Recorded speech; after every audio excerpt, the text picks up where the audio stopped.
علماء کرام، جمیع حاضرین و سامعین، السلام علیکم ورحمۃ اللہ وبرکاتہ۔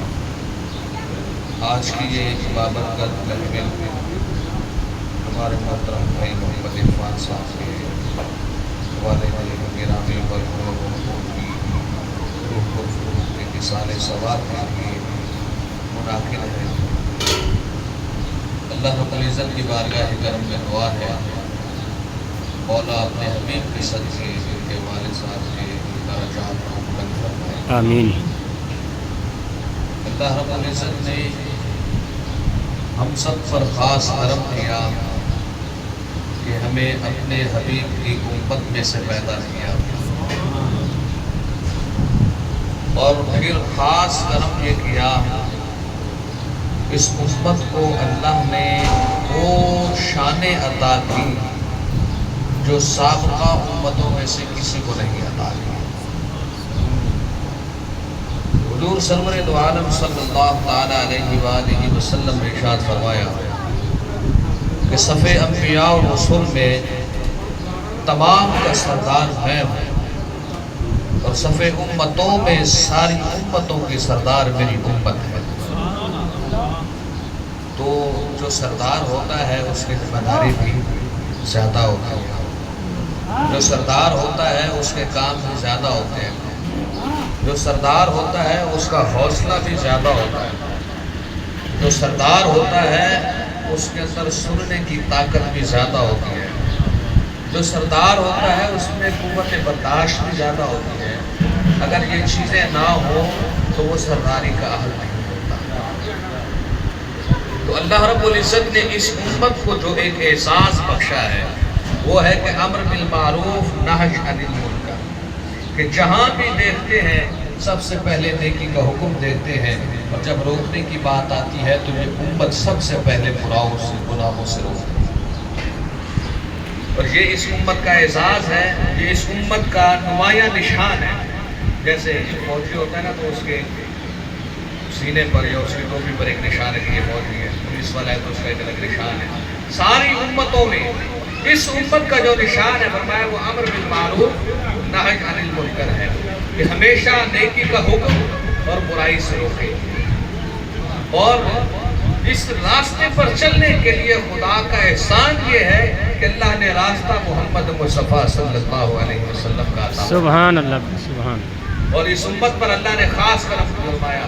یہ مہینہ آج کے دن، کل حاجی ہمارے پاکستان سے روانہ ہو گئے مدینہ طیبہ کے لیے، تو وہ مقام حضور کا روضہ کہ جس کے بارے میں اللہ نے ارشاد فرمایا وَلَوْ أَنَّهُمْ إِذْ ظَلَمُوا أَنفُسَهُمْ جَاءُوكَ فَاسْتَغْفِرُوا اللَّهَ، اے میرے محبوب ان سے فرما دیجئے کہ اگر یہ بات یاد رکھ لیں، ذہن نشین کر لیں، تمہاری زندگی میں تم سے اگر کوئی گناہ ہو جائے، تم اپنی جان پر ظلم کر بیٹھو تو کہیں اور جانے کی ضرورت نہیں ہے، در مصطفیٰ پہ آ جانا، آ کر اپنے گناہوں کی معافی میرے محبوب سے مانگنا، میرے محبوب کی بارگاہ میں عرض کرنا میرا محبوب نے تمہیں قبول کر لیا تو میں رب بھی تمہیں معاف کر دوں گا۔ اور اعلیٰ حضرت رحمت اللہ تعالیٰ علیہ نے کسی نظریے کو اپنا کر جب آپ حج کے لیے جانے لگے نا تو کسی نے پوچھا آپ سے، تو آپ نے خود لکھا فرمایا کہ مکے کا نام تک نہ لیا، طیبہ ہی کہا، پوچھا جو ہم سے جس نے کہ یہ دوست کدھر کی ہے، تو کسی نے پوچھا حضور کہاں جا رہے ہیں، کہاں جا رہے ہیں؟ فرمایا مدینے جا رہا ہوں، طیبہ جا رہا ہوں، طیبہ جا رہا ہوں۔ اس نے کہا حضور کرنے حج جا رہے ہیں، حج سارا مکے میں ہوتا ہے کہ طواف مکہ میں، مزدلفہ مکہ میں، مینا مکہ میں، صفا مروہ مکہ میں، آب زمزم مکہ میں، حجر اسود مکہ میں، حج سارا مکہ میں ہوتا ہے۔ آپ طیبہ کا نام لیتے ہیں، مکے کا نام ہی نہیں لیتے۔ آپ نے فرمایا قبلہ تجھے کیا پتا، ان کے طفیل رب نے حج ہی کرا دیے، اصل مراد حاضری اس پاک در کی۔ فرمایا حج یقیناً مکہ میں ہوتا ہے، طواف کرنے سے کعبے کے خلاف پکڑ کر رب کے بارگاہ میں عرض کرنے سے گناہ معاف کرتا ہے، آب زمزم پینے سے ظاہر اور باطن پاک ہوتے ہیں، اور حجر اسود کو چومنے سے، چھونے سے یا دور سے اسے اشارہ کرنے سے وہ گناہوں کو کھینچ لیتا ہے۔ لیکن یاد رکھو ان ساری چیزوں میں کمال ان کا اپنا نہیں ہے، سارا کمال محمد مصطفیٰ صلی اللہ علیہ وسلم کا ہے۔ اور فرمایا کہ پھر ثابت ہوا کہ جملہ فرائض ہے فروع، اصل الاصول بندگی استاد پر کی ہے. کہ ساری عبادات، سارے اصول و فروع اپنی جگہ پر، سب سے بڑی مراد، سب سے بڑا اصول یہ ہے کہ سب سے پہلے اطاعت مصطفیٰ کی جائے. تو ہمارے پاس اصول کیا آیا سمجھ میں کہ زندگی اس کی کامیاب ہے جو حضور کا تابع فرما ہے، جو عبادات میں سب سے پہلے حضور کو رکھتا ہے. کیا خیال ہے ہماری زندگی ہم جی رہے ہیں، ہم اپنی چاہت سے جی رہے ہیں. میں چاہتا ہوں کہ میری زندگی ایسے گزرے، آپ چاہتے ہیں میری زندگی ایسے گزرے، لیکن اللہ چاہتا ہے تمہاری زندگی چاہت مصطفیٰ میں گزرے. اللہ چاہتا ہے کہ تمہاری زندگی چاہت مصطفیٰ میں گزرے، کیونکہ تمہاری تخلیق کا مقصد وما خلقت الجن والانس الا لیعبدون، تمہیں اور جنوں کو پیدا ہی اس لیے کیا ہے تاکہ تم میرے بندے بن جاؤ. اور خدا کا بندہ کون ہوتا ہے؟ خدا کا بندہ بنتا کب ہے؟ حضور فرماتے ہیں کہ اے لوگوں سن لو، وہ بندہ جو صرف اللہ اللہ کرتا ہے، محمد محمد قبول نہیں کرتا، جو صرف اللہ اللہ کے نام کی مالا جپتا ہے اور محمد محمد کرنا اسے قبول نہیں ہے، اللہ نے ایسے شخص کے نصیب میں جنت کا کوئی حصہ رکھا ہی نہیں ہے. تو اللہ اللہ کرنا اسی کا قبول ہوگا جو محمد محمد محمد کی سزائیں بیان کرتا ہے، جو حضور علیہ السلام کے نام کے باپ کی ذات پر درود پڑھتا ہے. اس لیے اعلیٰ حضرت رحمت اللہ تعالیٰ نے فرمایا، اور بابا جی ہمیں پڑھا کے یاد کرا کے ہماری زبانوں پہ رواں کرا کے گئے. ساتھ میں پہلے بچے کو پڑھنا سکھاتا ہے، پڑھنے کے بعد پھر اس کو کہتا ہے جب سیکھ گئے تب دہرا کے لکھا، جب دہرا لیتا تو کہتا ہے اب رواں کر زبان پر، اب بار بار تیری زبان پر یہ چلنا چاہیے، جب بھی پڑھے تو آنا چاہیے. اس کے بعد پھر کہتا کہ ہاں اب تو حافظ ہو گئے ہیں. تو ایسے ہی بابا جی نے ہمیں پڑھایا، پہلے سمجھایا، پھر پڑھایا، پھر اس میں ہمیں کڑھایا، پھر ہمیں اس راستے پر لا کر کھڑا کیا. فرمایا اب کہو انہیں جانا، انہیں مانا، رکھا غیر سے کام، للہ الحمد میں دنیا سے مسلمان آیا. فرمایا تمہاری زندگی کا مقصد حضور کی عزت کی تابع فرما، حضور کی بارگاہ میں اپنے سروں کو جھکا لینا. امام جامی رحمت اللہ تعالیٰ علیہ کا عشق حضور کی ذات سے آپ فرماتے ہیں اے صبح کی وہ ٹھنڈی ہوا جو جاتی ہے روضہ رسول کی طرف، اس جامی کو اٹھا اور جا کر روضہ رسول پر جامی کو قربان کر دے. اس لیے کیونکہ ساری کائنات کا مرکز وہ روضہ رسول ہے، خدا کی رحمتوں کا مرکز وہ روضہ رسول ہے، خدا کی عطاؤں کا مرکز وہ بارگاہ مصطفیٰ ہے، خدا کی عنایتوں کا مرکز وہ میرے رسول کا وہ در ہے جہاں خود بھی ہے، صدیق اکبر بھی ہے، فاروق اعظم بھی ہے. اس لیے اعلیٰ حضرت رحمت اللہ تعالیٰ نے فرمایا کعبہ جاؤ گے نظام رحمت سے رحمت کے قطرے گریں گے، کسی کو ملیں گے تو کسی کو نہیں ملیں گے، کوئی پائے گا تو کوئی نہیں پائے گا. رش بڑا ہوتا ہے حج کے دنوں میں. فرمایا حج کر لو، اب ایسا کرو آ جاؤ مدینہ میں جو حرم مصطفیٰ میں آ جاتا ہے، کسی پر قطرے نہیں گرتے، اللہ سب پر رحمتیں برساتا ہے، سب کو اللہ اپنی رحمتوں سے فیضیاب کرتا ہے. اور پھر فرمایا کہ رکن شامی سے جب کوئی گزرتا ہے طواف کرتے ہوئے حج کے دنوں میں جاتا ہے، رکن شامی سے جب کوئی گزرتا ہے تو اس کی شان یہ ہے کہ اس کے دل سے اللہ وحشت کو خوف کو ختم کر دیتا ہے. اعلیٰ حضرت فرماتے ہیں کہ اگر وہاں سے گزرو گے تو وحشت وقتی دور ہو جائے گی، لیکن دارین کی وحشتیں ختم کرنا چاہتے ہو، اللہ تمہاری دنیا میں بھی تمہارے دلوں سے خوف کو ختم کر دے اور آخرت میں بھی اللہ تمہیں بے خوف اٹھائے. فرمایا پھر آؤ میرے رسول کے روضے پر آ جاؤ. اس لیے فرمایا حاجیو آؤ شہنشاہ کا روضہ دیکھو، کعبہ کو دیکھ چکے اب کعبے کا بھی کعبہ دیکھو. سبحان اللہ. اس لیے نہیں فرمایا جب حضور کی پیدائش ہے تو کیا ہوا؟ سیدنا عبدالمطلب فرماتے ہیں اچانک کیا دیکھتا ہوں کہ کعبہ چھپ گیا ہے، کعبہ چھوٹنے لگا ہے، چھک گیا ہے.